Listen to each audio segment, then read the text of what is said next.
નમસ્કાર, YNN ન્યૂઝમાં આપનું સ્વાગત છે. સમાચારમાં વાત કરીએ તો વડોદરામાં વરસાદના આગમન બાદ મ્યુનિસિપલ કમિશનર અરુણ મહેશ બાબુ વિશ્વામિત્રીનું નિરીક્ષણ કરવા માટે સ્થળ ઉપર પહોંચ્યા હતા.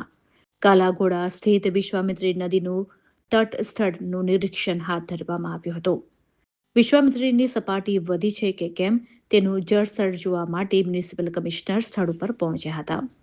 આ સાથે જ અલગ અલગ ટીમો પણ તૈયાર રાખવામાં આવી છે દરેક પ્રકારની સ્થિતિને પહોંચી વળવા માટે. તો આજવા અને પ્રતાપપુરા ડેમની પણ જળસ્તરની વાત કરવામાં આવી હતી.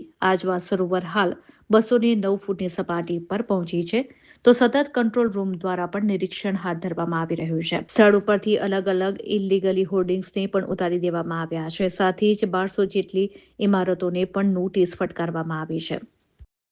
રિપોર્ટર રાહુલ રાજપૂત. સવારે આપ જાણો છો કે આઈએમડી ડિપાર્ટમેન્ટ દ્વારા રેડ એલર્ટ જાહેર કરવામાં આવી છે. આજે માટે રેડ એલર્ટ જાહેર કરી છે, છતાં પણ અમે 3 દિવસથી સતત મોનિટરિંગમાં છે. આજે આજવાની લેવલ 207.8 છે, એટલે 208ની આજુબાજુ છે, એટલે ચિંતાજનક સ્થિતિ નથી. 214 સુધી અમારા લેવલ જાય તો આમાં ઇશ્યુઝ નથી.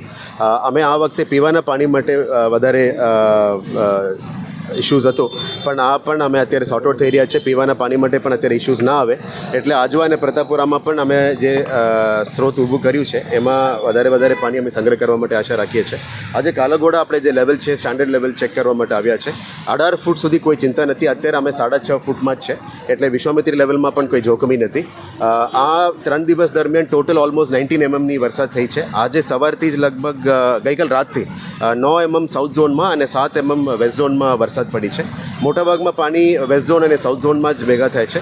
ગઈકાલે દિનેશ મિલનું કે એક રજૂઆત અમને મળી હતી કે વિશ્વામિત્રી પાણી સાથે મિક્સ થઈ રહ્યા છે. એમાં પણ ટીમ રાતોરાત કામગીરી કરીને એના પર નિકાલ કરવા માટે રેલવે સાથે મળીને કામગીરી કરી રહ્યા છે. આજે પણ તમામ QRT ટીમ્સ ફિલ્ડમાં છે. અમારા ઓફિસર્સ અને કર્મચારી બધા રેડ એલર્ટને જાણી લેતા ક્વિક રિએક્શન ટીમ્સ, ફાયરના ટીમ અને ટ્રી ટ્રીમિંગ માટે જે ટીમો છે બધા સતત ફિલ્ડમાં છે. કોઈ પણ ટ્રાફિકને અડચણરૂપ ના થાય કે વરસાદ પડે તો પણ પહોંચી વળવા માટે અત્યારે ટીમ ફિલ્ડમાં છે. થોડું આજે રાજ્ય સરકારનું પણ રિવ્યૂ મિટિંગ છે, એના પછી આપણે ઓફિસર સાથે પણ ફિલ્ડમાં વિઝિટ કરવાના જ છે. સાથે આશા રાખીએ કે જે નોર્થ ઝોનમાં 2 ઝોનમાં થોડું પાણી વરસાદ પડે ત્યારે મોટાભાગમાં દર વખતે પાણી ભરાય છે. એના નિકાલ કરવા માટે પણ આફ્ટર મોન્સૂન્સ હવે પરમનન્ટ નિકાલ માટે ડ્રેનેજ લાઇન્સ નાખવા માટે મહેનત કરી રહ્યા છે. પણ ત્યાં બહુ ડેન્સિટીવાળો વિસ્તાર છે, એટલે કેવી રીતે કરવું એ આપણે ટેકનિકલ ટીમ અને કન્સલ્ટન્ટ જોડે બેસીને કરવું પડે છે. જોખમી ઇમારતો છે, ઓલમોસ્ટ 1100 ઇમારતો અમે નોટિસ ઇસ્યુ કર્યા છે. એમને વેકેટ કરવા માટે પણ સૂચના આપી છે અને બોર્ડ ઓફિસર્સ દ્વારા નીચેના ટીમ દ્વારા પણ એમને રિક્વેસ્ટ કરવામાં આવી રહ્યા છે. UCD ડિપાર્ટમેન્ટ દ્વારા નાઇટ શેલ્ટર્સને પણ કાર્યરત કરીને રાખવામાં આવી છે. સાથે જમવાનું કે વ્યવસ્થા કરવું હોય એના માટે પણ અમે ડિઝાસ્ટરની ભાગરૂપે કરી રહ્યા છે. ફાયરના ટીમ્સ સતત ફિલ્ડમાં છે, એમની ડ્રિલ પણ થઈ ગઈ છે. કોઈ પણ જોખમ આવે એટલે પહોંચી વળવા માટે ફાયરના ટીમ્સ અને આપણે ક્વિક રિએક્શન ટીમ્સમાં 5 લોકોની મેમ્બર્સ બનાવ્યા છે. એ લોકો પણ ફિલ્ડમાં જ રહેશે. તમામ અધિકારીઓને સૂચના આપી છે કે ફિલ્ડમાં જ રહીને કામ કરવાનું છે. અમે બપોર પછી પણ ફિલ્ડ વિઝિટમાં નીકળવાના છે. આશા રાખીએ કે વિશ્વામિત્રીમાં કંઈ જોખમી લેવલ અત્યારે નથી, એટલે સિટી માટે ચિંતાજનક સ્થિતિ નથી. પણ જે પણ જગ્યામાં નીચેના વિસ્તારમાં પાણી ભરાણ છે, આવા જગ્યા પાણી ભરાવાની શક્યતા છે, આધાર ભરી ગયું છે, ત્યાં પમ્પ્સ દ્વારા એને નિકાલ કરવા માટે પણ અમે સૂચના આપી છે.